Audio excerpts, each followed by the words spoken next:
Audiolivro Bem-aventurados os perseguidos por causa da justiça, por Thomas Watson. Bem-aventurados os perseguidos por causa da justiça, porque deles é o reino dos céus. Mateus 5, 1-2.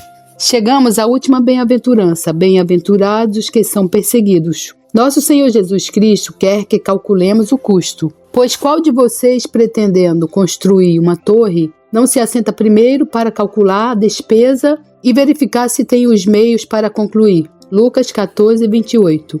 A religião nos custará as lágrimas do arrependimento e o sangue da perseguição. Mas vemos aqui um grande encorajamento que pode nos impedir de desanimar no dia da adversidade. No presente somos bem-aventurados, no futuro seremos coroados. As palavras se dividem em duas partes gerais. A condição dos piedosos nesta vida, eles são perseguidos e a recompensa deles após esta vida, deles é o reino dos céus. Vou me concentrar principalmente no primeiro ponto e abordar o segundo na aplicação. A observação é que a verdadeira piedade geralmente está acompanhada de perseguição, como lemos na palavra de Deus. Através de muitas tribulações nos importa entrar no reino de Deus. E judeus incitaram os principais da cidade e se levantaram perseguição contra Paulo. Atos 14, 22, 13 e 50. Lutero define ser perseguido como a própria definição de um cristão. Embora Cristo tenha morrido para nos livrar da maldição, contudo, ele não nos livrou da cruz. As pedras destinadas a uma construção primeiramente passam pela serra e pelo martelo, para serem talhadas e ajustadas. Os piedosos são chamados de pedras vivas. 1 Pedro 2,5. Eles precisam ser talhados e polidos pela mão dos perseguidores para serem adequados para a construção celestial. Os santos não têm o certificado que os isente das provações, mesmo que vivam de maneira pacífica, misericordiosa e pura de coração. Sua piedade não os protegerá do sofrimento. Eles devem pendurar sua harpa nos salgueiros e pegar a cruz. O caminho para o céu é cheio de espinhos e sangue. Embora esteja cheio de rosas em relação aos consolos do Espírito Santo, ele também está cheio de espinhos em relação às perseguições. Antes que Israel chegasse a Canaã, uma terra que emana leite e mel, eles tiveram que passar por um deserto de serpentes e o Mar Vermelho. Da mesma forma, os filhos de Deus, em sua passagem para a Terra Santa, devem encontrar serpentes venenosas e um mar vermelho de perseguição. Como disse Ambrósio, não existe Abel que não tenha seu Caim. Paulo lutou com bestas em Éfeso. 1 Coríntios 15, 32. Anote isso como uma máxima. Se seguir a Cristo, você verá espadas e varas. Como disse o apóstolo, todos os que querem viver piedosamente em Cristo Jesus serão perseguidos. 2 Timóteo 3,12. Coloque a cruz em seu credo.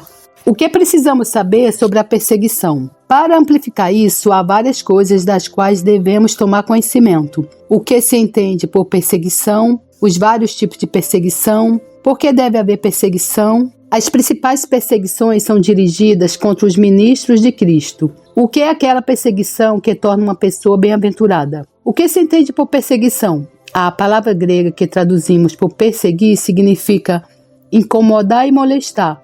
Às vezes também pode significar processar alguém, acusá-lo no tribunal e persegui-lo até a morte. Um perseguidor é um espinho que fere. Ezequiel 28, 24. Por isso, a igreja é descrita como um lírio entre espinhos. Cânticos 2:2. Quais são os vários tipos de perseguição? A perseguição da mão.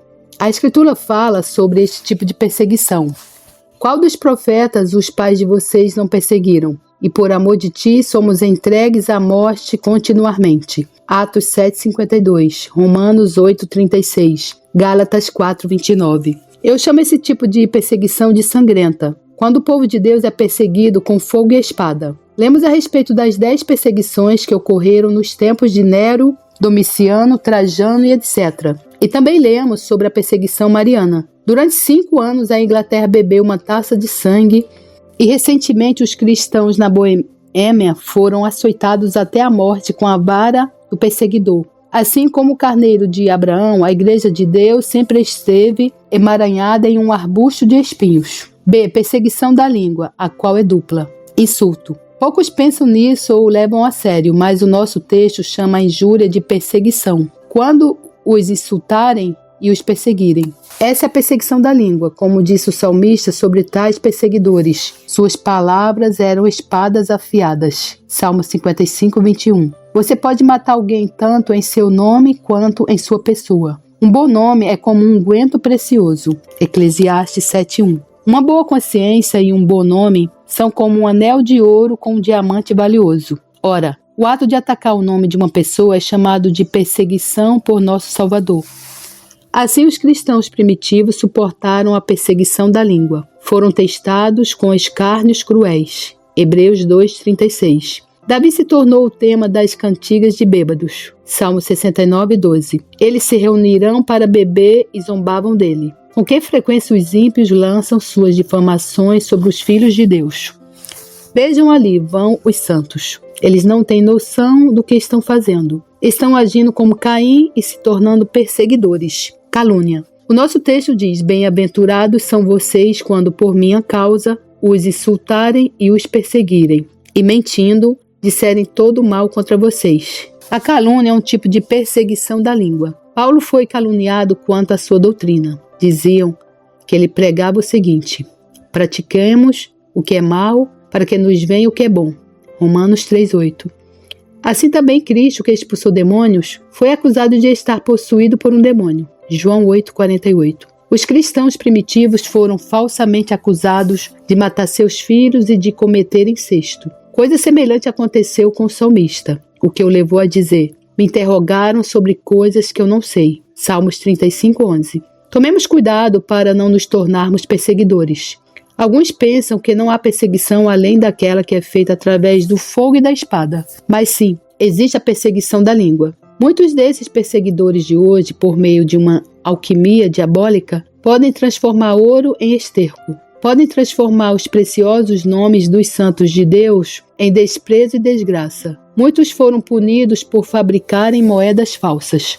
De que castigo muito mais severo serão considerados dignos aqueles que buscam perverter os nomes dos filhos de Deus para que se tornem desprezíveis? Por que deve haver perseguição? Eu respondo que há duas razões para isso. Em relação a Deus, as razões são seu decreto e seu propósito, o decreto de Deus. Vocês mesmos sabem que fomos designados para isso. 1 Tessalonicenses 3:3. Alguém só pode trazer um sofrimento sobre nós se ele tiver sido enviado por Deus. Deus ordenou que Simei amaldiçoasse a Davi. A língua de Simei era flecha, mas foi Deus quem a disparou. O propósito de Deus, ele tem um propósito duplo para as perseguições de seus filhos. Provações. Em Daniel 12:10 lemos: muitos serão purificados. A perseguição é o teste da sinceridade. Ela separa os verdadeiros santos daqueles que são hipócritas. Corações insinceros parecem bons durante a prosperidade. Porém, quando chegam os tempos de perseguição, eles se desviam.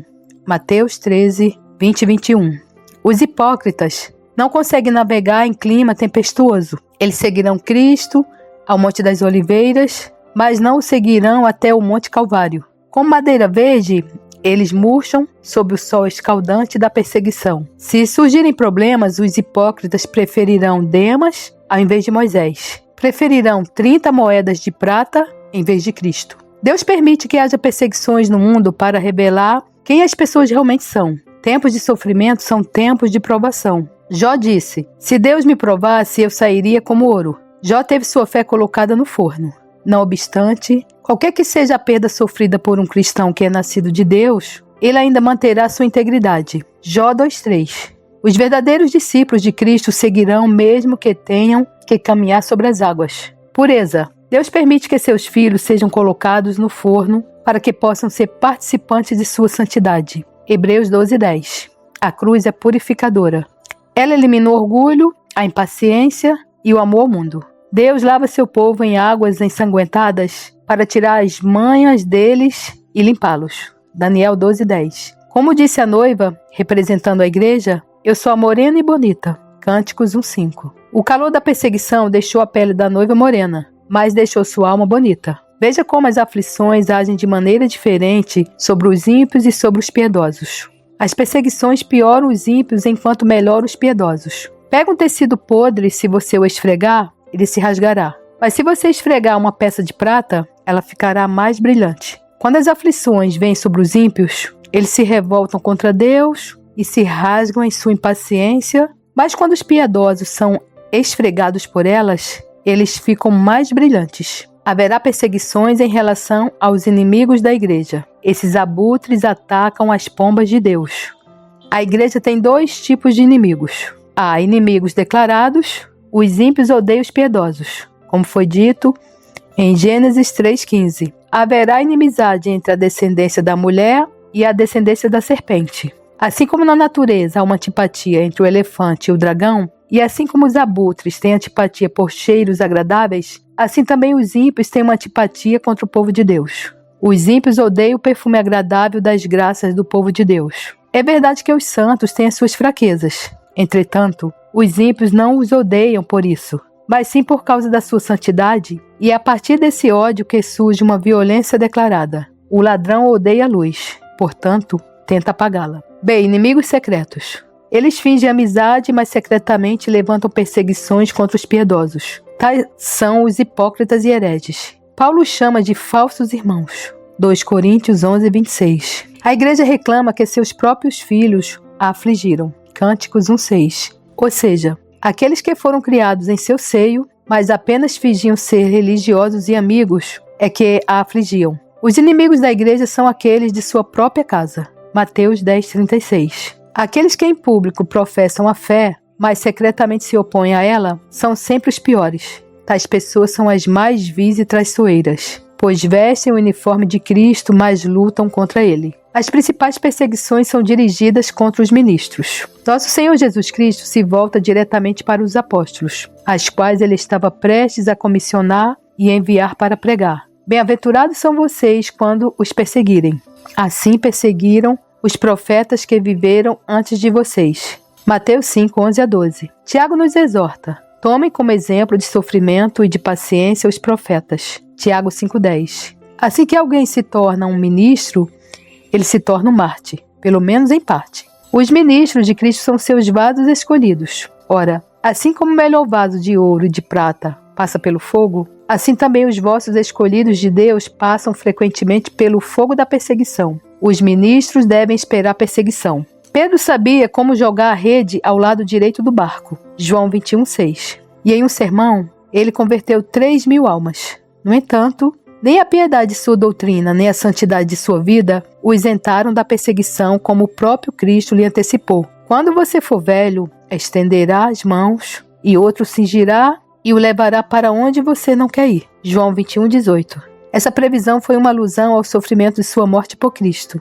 Eusébio diz que Pedro foi amarrado com correntes e depois crucificado em Jerusalém com a cabeça para baixo. Paulo, um homem cheio de coragem e zelo, assim que entrou no ministério, foi avisado de que cadeias e perseguições o aguardavam. Atos 9, 6, 20-23. Ele passou por muitos sofrimentos e chegou a declarar: já estou sendo oferecido por libação. 2 Timóteo 4, 6. Aqui ele alude às ofertas de bebida, na qual o vinho ou sangue do sacrifício era derramado, indicando assim de que forma de morte ele glorificaria a Deus. Não sendo morto pelo fogo, mas tendo seu sangue derramado, o que ocorreu quando ele foi decapitado.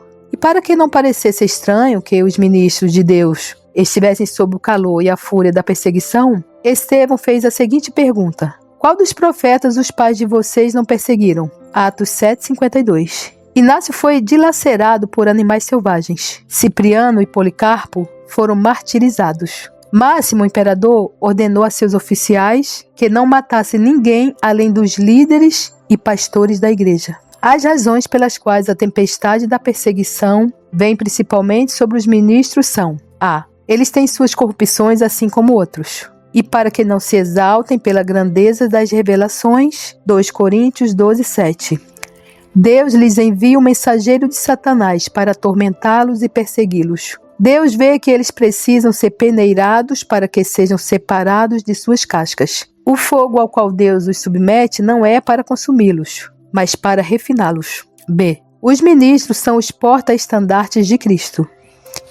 Eles são os capitães do exército do Senhor, portanto, são os mais visados. Como Paulo disse: estou incumbido da defesa do Evangelho.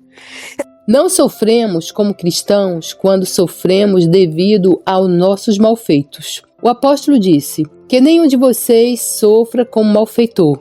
1 Pedro 4,15. O ladrão na cruz reconheceu que estava recebendo o castigo que seus atos mereciam. Lucas 23:41. Não concordo com Cipriano que o ladrão na cruz sofreu como Marte. Não, ele sofreu como malfeitor. Cristo de fato teve piedade dele e o salvou. Ele morreu como um santo, mas não como Marte. Quando as pessoas sofrem pela mão do magistrado devido à sua impureza, blasfemas, etc., elas não estão sofrendo perseguição, mas execução. Elas não morrem como mártires, mas como malfeitores. Tais pessoas estão sofrendo o mal por serem mais. Não sofremos como cristãos quando sofremos devido a motivações estranhas, para sermos aclamados como líderes de um grupo ou para manter uma facção. O apóstolo sugere que uma pessoa pode entregar seu corpo para ser queimado e ainda assim ir para o inferno. 1 Coríntios 13:3. Existem pessoas ambiciosas que podem sacrificar suas vidas para comprar fama.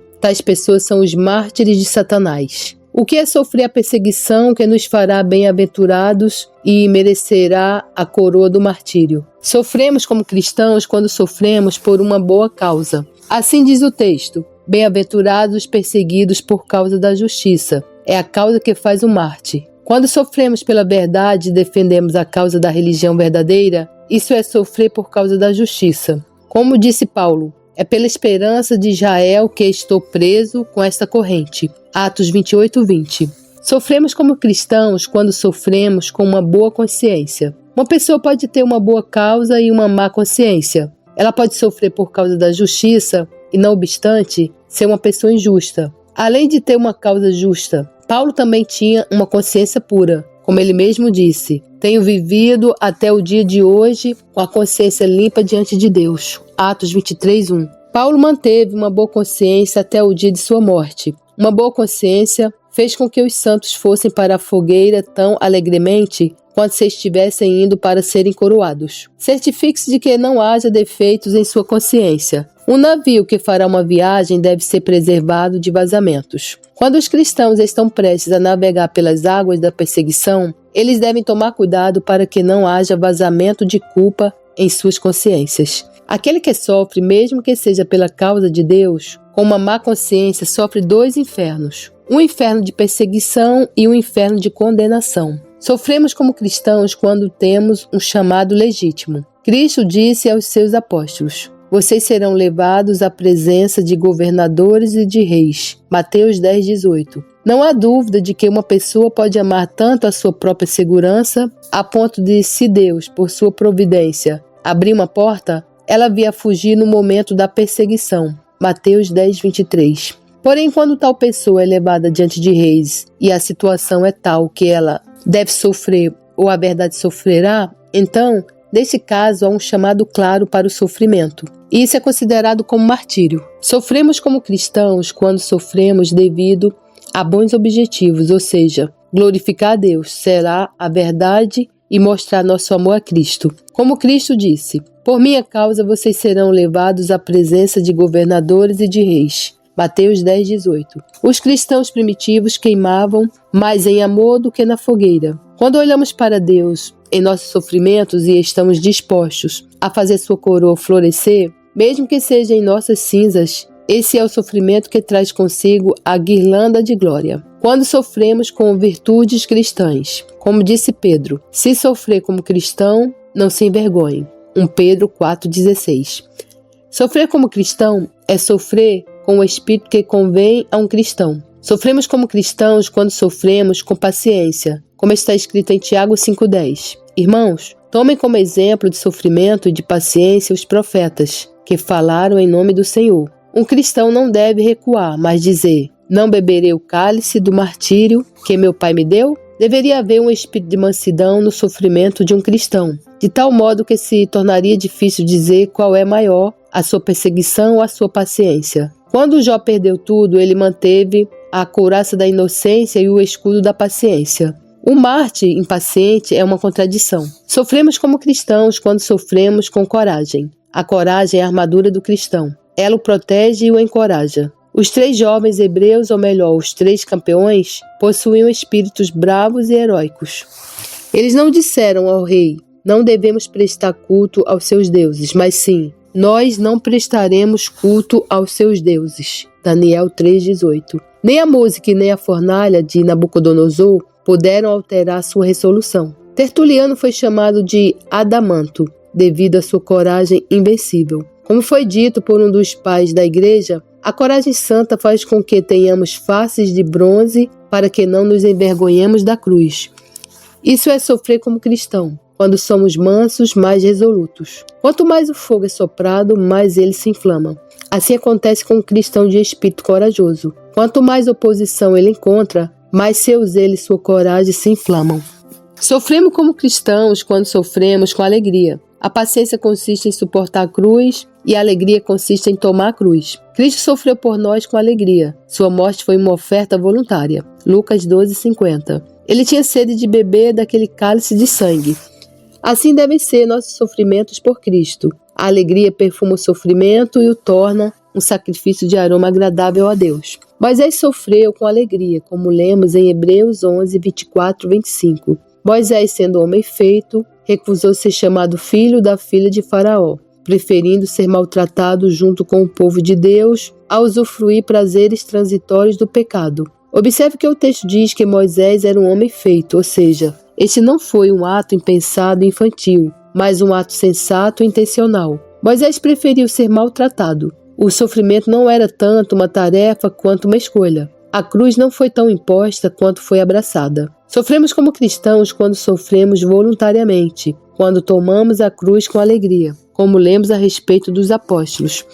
Eles se retiraram do sinédrio muito alegres por terem sido considerados dignos de sofrer afrontas por esse nome. Atos 5,41. Ou como é ainda mais enfatizado no original, eles se alegraram por terem sido tão agraciados a ponto de serem desonrados pelo nome de Cristo. Tertuliano diz a respeito dos cristãos primitivos que eles se consolavam mais em seus sofrimentos do que em suas libações. Com efeito, um cristão pode se alegrar no sofrimento, porque é um grande favor quando Deus honra uma pessoa fazendo dela uma testemunha da verdade. As marcas de Cristo no corpo de Paulo eram marcas de glória. Os santos usaram seus sofrimentos como ornamentos. As correntes de Inácio eram suas joias. Nenhum príncipe jamais foi tão famoso por suas vitórias quanto os mártires por seus sofrimentos. Sofremos como cristãos quando sofremos e oramos por nossos perseguidores. Como o Senhor Jesus nos ordenou: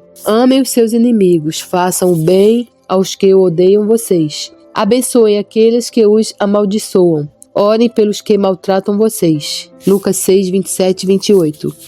Há duas razões pelas quais devemos orar por nossos perseguidores, porque nossas orações podem ser um meio de convertê-los. Estevão orou por seus perseguidores: Senhor, não os condenes por causa deste pecado. Atos 7,60.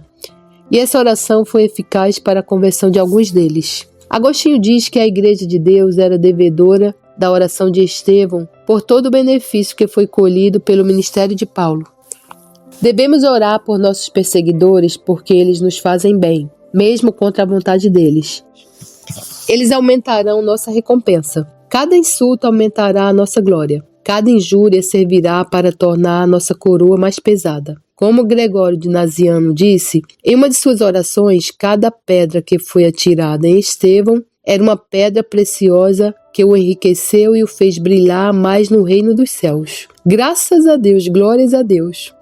2. O sofrimento dos bem-aventurados. Assim mostrei o que é esse sofrimento que nos faz bem-aventurados e que usará a coroa do martírio. Isso nos mostra a natureza do cristianismo, ou seja, santidade unida ao sofrimento. Um verdadeiro santo carrega Cristo em seu coração e a cruz em seus ombros. Em 1 Timóteo 3,12 lemos: todos os que querem viver piedosamente em Cristo Jesus serão perseguidos. 2 Timóteo 3,12. Cristo e sua cruz nunca estão separados. É demais para um cristão ter dois céus, um aqui e outro depois. O reino de Cristo na terra é o reino da cruz. O escudo da fé, o capacete da esperança e a couraça da paciência nos dão a entender que devemos enfrentar sofrimentos. Um dos títulos dado à igreja é afligida. Isaías 54:11. A perseguição é a herança deixada por Cristo ao seu povo. No mundo vocês passam por aflições. João 16:33. A esposa de Cristo é um lírio entre espinhos. As ovelhas de Cristo devem esperar perder sua lã dourada. A carne não gosta de ouvir essas coisas. Portanto, Cristo chama a perseguição de a cruz. Mateus 16:24. Ela é uma cruz para a carne e o sangue. Todos queremos reinar, como foi claro pela pergunta que certa vez os apóstolos fizeram a Jesus. Será este o tempo em que o Senhor irá restaurar o reino de Israel? Atos 1:6. Todavia, o apóstolo fala de sofrer antes de reinar.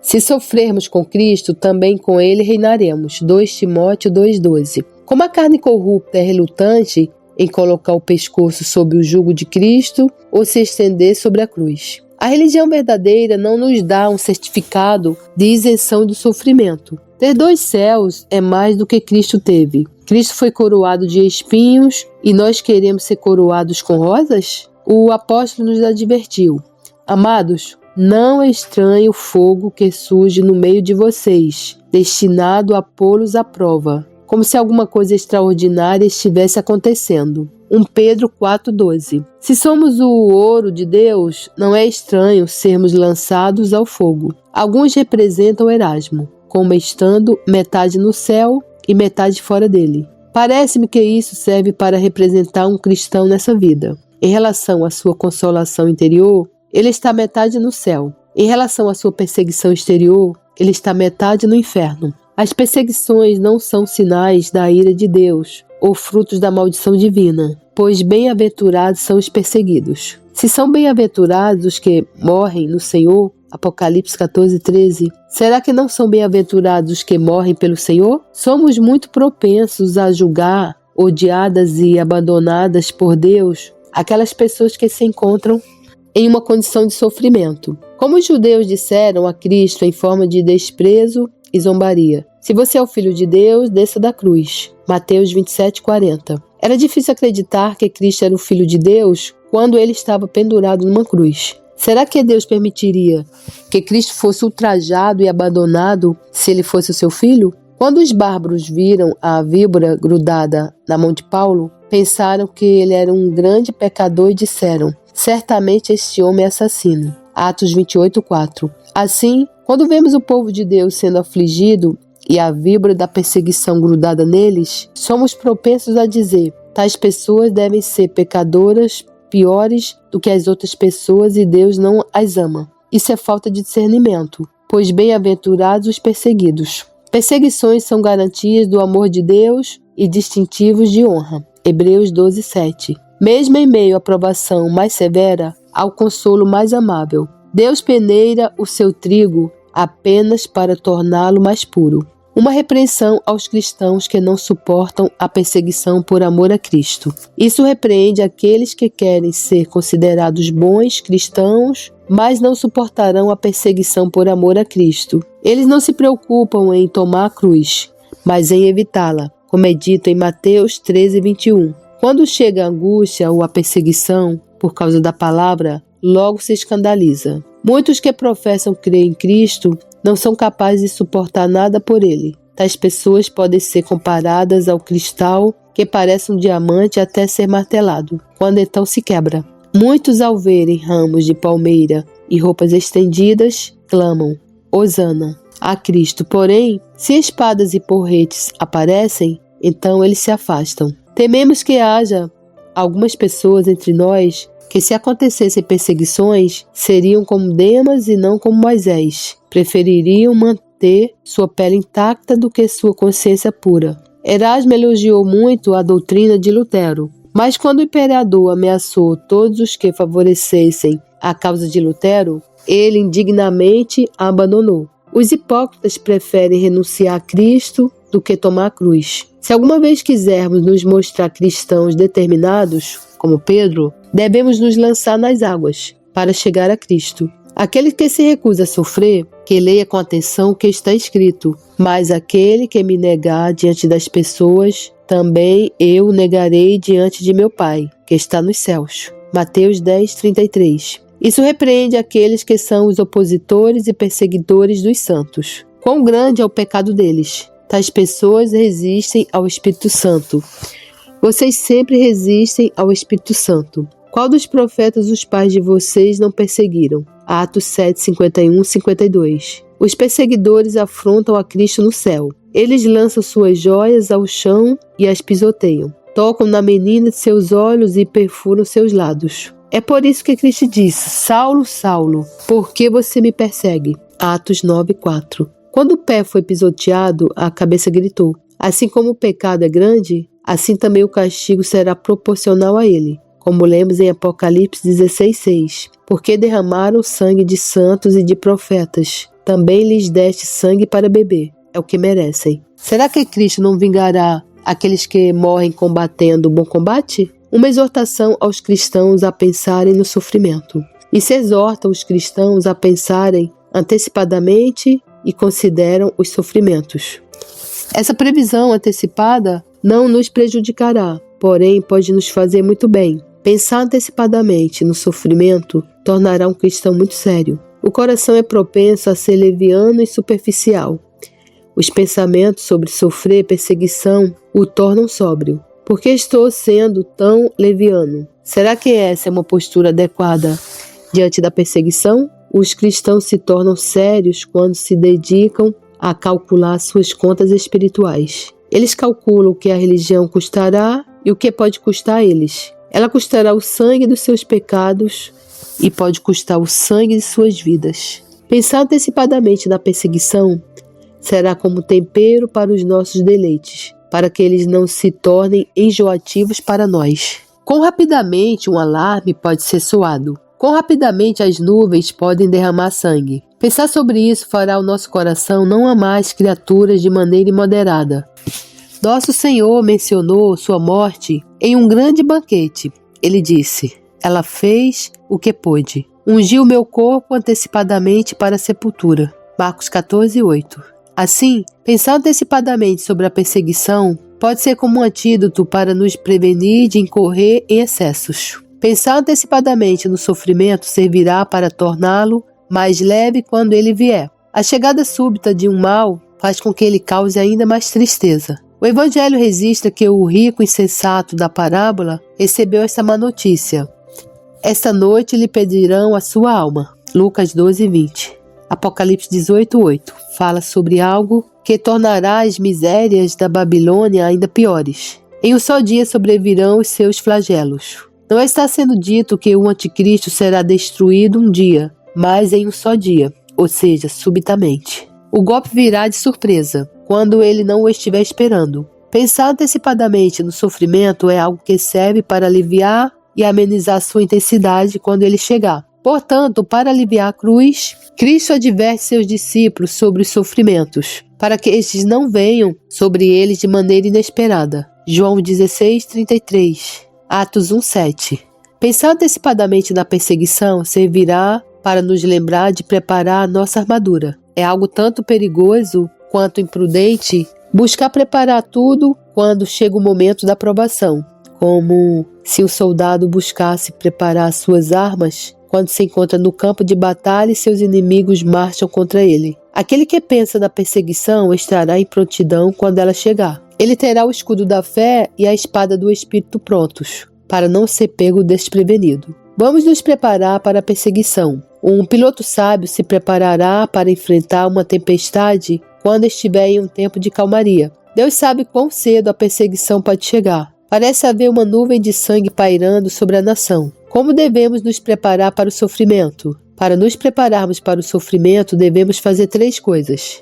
Sejamos pessoas devidamente qualificadas para o sofrimento, evitemos aquelas coisas que nos farão evitar o sofrimento, promovamos todos os auxílios para o sofrimento. Esforcemos-nos para sermos pessoas devidamente qualificadas para o sofrimento. Sejamos pessoas justas. Quem deseja sofrer por causa da justiça deve ser uma pessoa justa. Quero dizer, tal pessoa deve ser justa em seu sentido evangélico. Essas são as pessoas que eu especialmente chamo de justas. Uma pessoa justa anseia pela santidade. Salmo 119, 5. Embora o pecado se apegue ao coração dela, o coração dela não se apega ao pecado. Embora o pecado seja cometido, ele jamais é consentido, pois a pessoa justa, ainda que peque, declara: eu detesto o pecado. Romanos 7,15. Uma pessoa piedosa odeia o pecado para o qual Satanás mais atenta e ao qual o coração dela mais se inclina. Salmo 119, 128.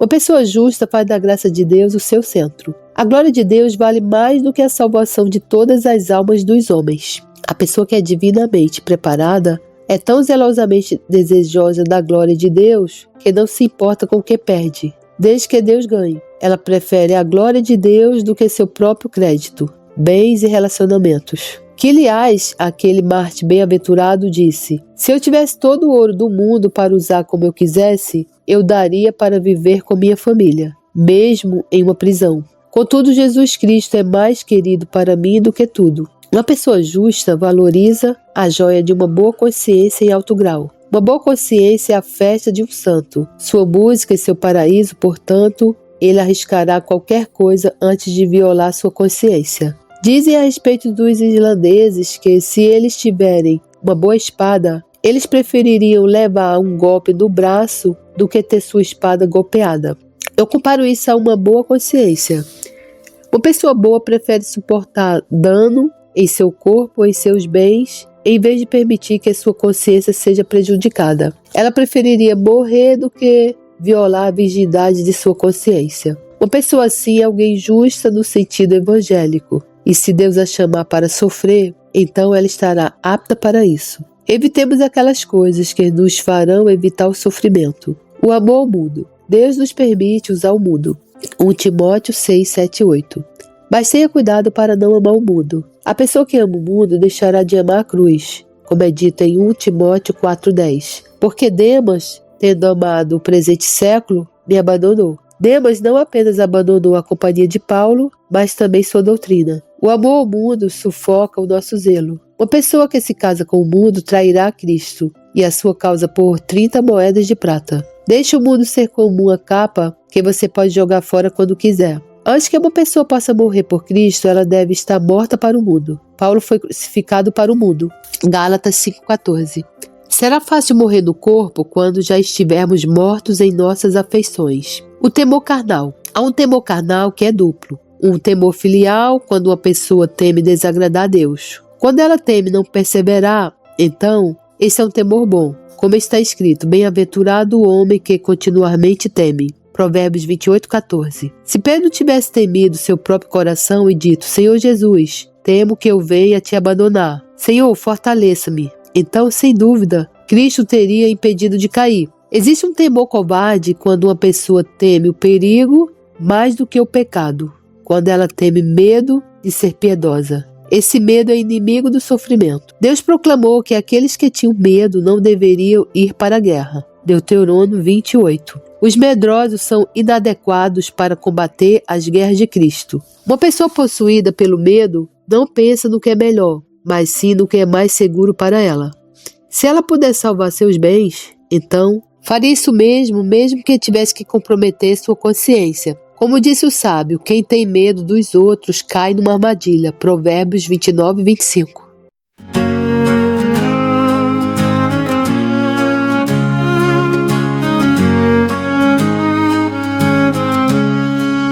Vinde, cantemos ao Senhor, jubilemos a rocha da nossa salvação.